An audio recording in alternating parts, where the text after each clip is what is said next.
Maraming salamat sa ating kalihim ng Department of Agriculture sa inyong magandang pagpakilala, si Secretary Kiko Laurel. At siyempre, kailangan... Ay, magsiupo po kayo.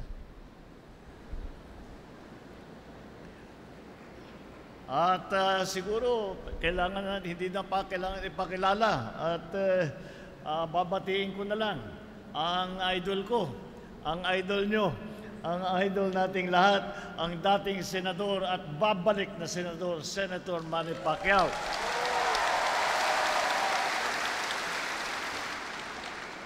Ang district representative ng Jensan, Loreto S. Acharon.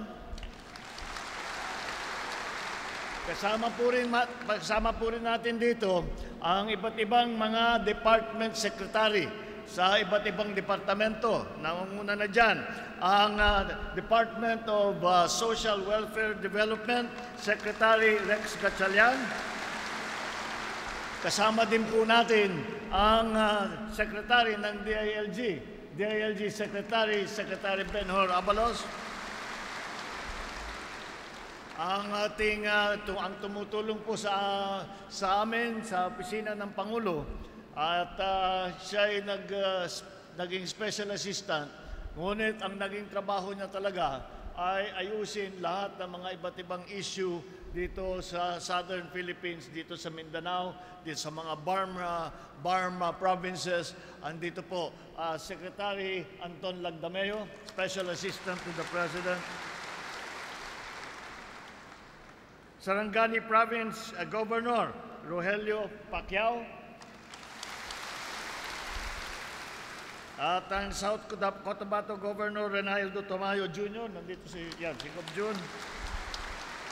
Ang ating mga kasamahan sa pamahalaan at ang pinakamahalaga na nandito, nakasama natin ngayon ang ating mga benepisyaryo ng iba't ibang tulong na dinadala natin ngayong araw.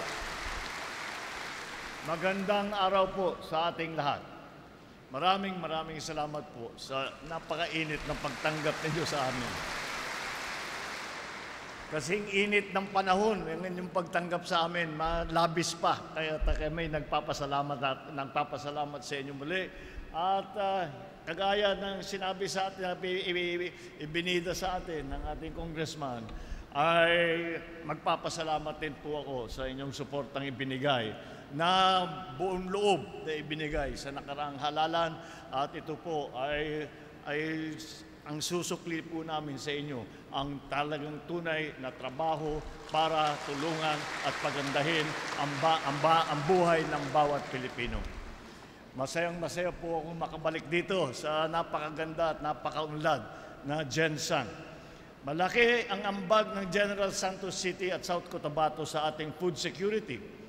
Number 1 kayo sa huli ng tuna at export champion pagdating sa pinya. Malaki rin ang produksyon ninyo ng mais at saka ng saging. Ang sabi nila, ito daw ay dahil mataba ang lupa. Pero sa tingin ko, wala akong duda sa aking pananaw dahil ito ay sa sipag ng mga mamamayan ng General Santos City at South Cotabato. Kapag ang lupa daw ay dinilig ng pawis ng taga South Cotabato, hindi na kailangan ng fertilizer na hihigit pa sa bisa sa pagpapalago ng pananim. Hindi lang sipag ang inyong taglay. Idagdag nyo na rin ang diskarte at ang bukas na pagyakap sa mga bagong pamamaraan ng teknolohiya na pagpataas ng inyong ani.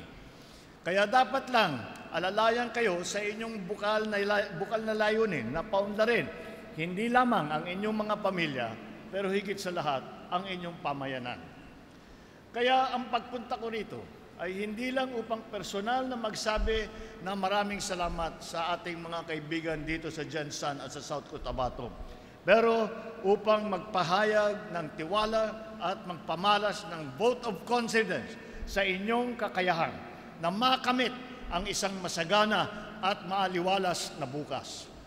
Nandito po kami ngayon upang makapagbigay ng tulong at ayuda sa ating mga magsasaka, mangingisda at kanilang pamilya sa gitna ng ating ninaranasan na pagtuyot na dala ng El Nino. Ayon sa ating pinakahuling datos, mahigit sa 3 milyong Pilipino na ang apektado ng El Nino sa buong bansa, na dahilan din ng pagdeklara ng state of calamity sa maraming mga iba't ibang lugar. Sa lahat ng mga ibang lugar, lalong-lalo na sa bandang, lalong-lalo na sa dito medyo umuulan-ulan na. Pero doon sa Luzon, sa Visayas, sa mga Region 6, Region 1, Region 2, Region 3, Region 6, Region 7, talagang napakabigat ang dinadaanan po nila. At matagal na silang hindi nakakita ng ulan mula pa yata ng Nobyembre. Ang delubyong ito ay lubang nakakaapekto sa lahat ng aspeto ng ating pamumuhay, na partikular na sa sektor ng agrikultura, kung saan natutuyo at nasisira ang ating mga pananim dahil sa matinding init. Sabayan pa ng pagkawalan ng tubig mula sa mga irigasyon, napakalaki ng nawawala sa sektor ng agrikultura dahil sa kalamidad na ito. Mahigit 100,000 mangingisda at magsasaka at mahigit 100,000 hektarya ng sakahan at palaisdaan ang naapektuhan sa El Nino. Kung susumahin po ay halos 6 na bilyong piso na ang pagkalugi sa sektor ng agrikultura. Dito po sa Gensan ay malaking bahagi ng kalakalan at ekonomiya ang apektado at nanganganib na bumagsak kung hindi natin tulungan. Kaya naman po, pangungunahan natin ang mga pamamahagi ng presidential assistance para sa atin mga magsasaka at mangingisda dito sa Gensan at iba't ibang probinsya pa sa rehiyon. Pinaalala po natin ang ating mga kwalipikadong benepisyaryo na makipag-ugnayan sa inyong mga lokal na pamahalaan upang agad na makuha ang 10,000 pisong tulong pinansyal.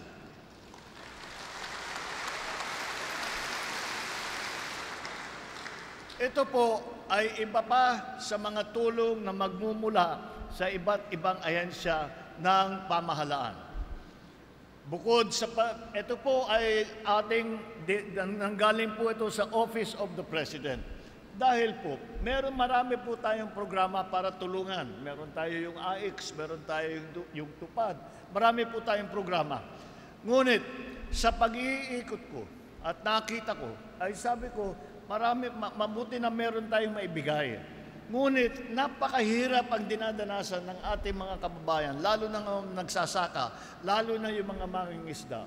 Ay sabi ko, meron naman tayong pondo dito sa Office of the President. Kung saan-saan pa tayo, imbis na gamitin natin kung saan-saan pa, ito na idagdag natin para sa pondo, para sa pagbigay ng ayuda ng ating mga kasamahan. Bukod sa patuloy na serbisyo patubig at irigasyon para sa ating mga magsasaka, ang Department of Agriculture ay patuloy na mag-aabot ng mga kagamitan, ng abono, ng pataba at mga pasilidad sa pag-aani. Gayon din ang ayuda at serbisyo sa mga palaisdaan. Ang DSWD ay narito rin upang mag-abot ng 10,000 pisong tulong pinansyal mula sa Assistance to Individuals in Crisis Situations o yung tinatawag na AIX sa 10,000 kwalipikadong benepisyaryo at kanilang mga pamilya.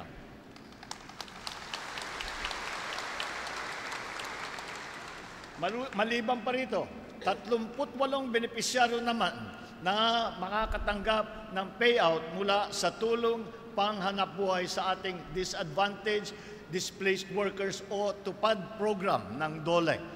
Kaakibat nito ang pag-aabot ng TESDA ng livelihood toolkits sa 10 benepisyaryo at allowance para sa kanilang mga scholar.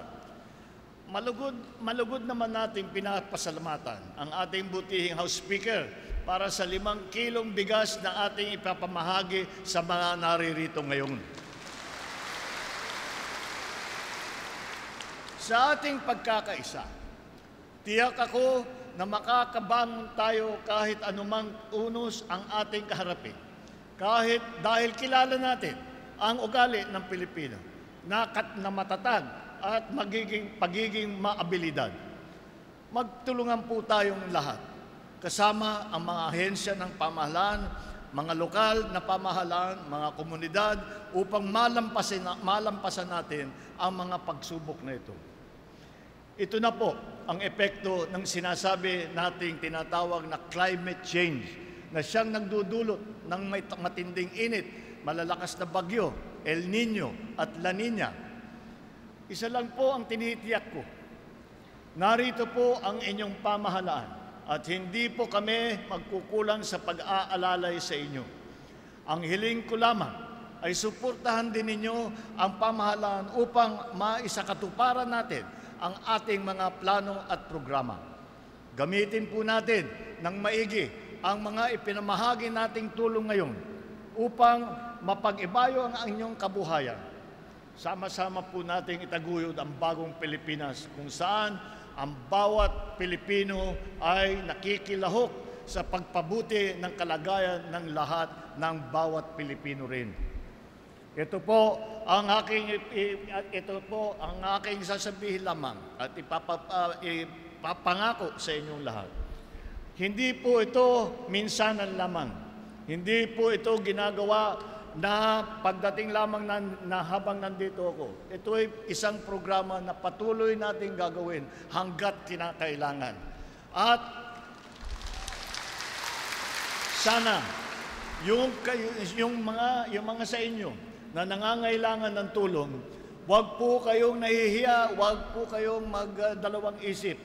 Lumapit po kayo sa mga local government, lumapit po kayo sa ating mga iba't ibang ahensya ng gobyerno upang malaman din namin kung sino ang nangangailangan ng tulong upang ito ay mabigyan kaagad namin na matugunan natin at mabigyan natin ng tulong.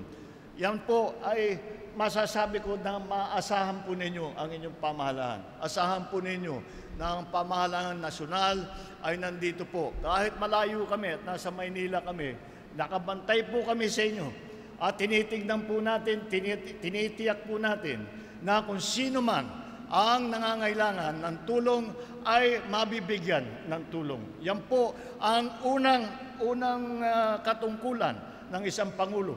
Yan po ang unang katungkulan ng bawat opisyal ng pamahalaan. At ito na rin ay gagawin na rin natin katungkulan ng bawat Pilipino para mapaganda ang ating minamahal na Pilipinas, para may abot na natin ang bagong Pilipinas. Maraming salamat po. Magandang tanghali po sa inyong lahat.